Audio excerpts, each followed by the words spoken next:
before we take the first step. But here's the thing, life is not always like that.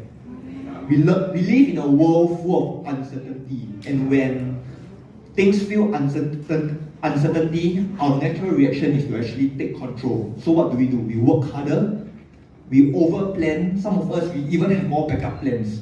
And none of these are actually wrong, but here's the danger. Of God increases. Right? And today I want to issue you guys a challenge. Is that can we trust God every single day? That's why I trust Him. That's why I trust Him.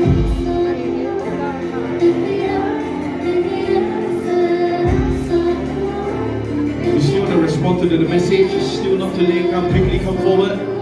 Whatever burdens, worries, fears are carrying in your heart, quickly come forward, lay. Tapos na naman ang simba.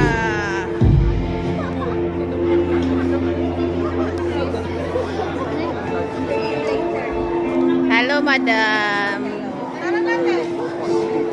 Hello, Eden. Ayaw pumansin eh. Nakakamera. Takot sa kamera.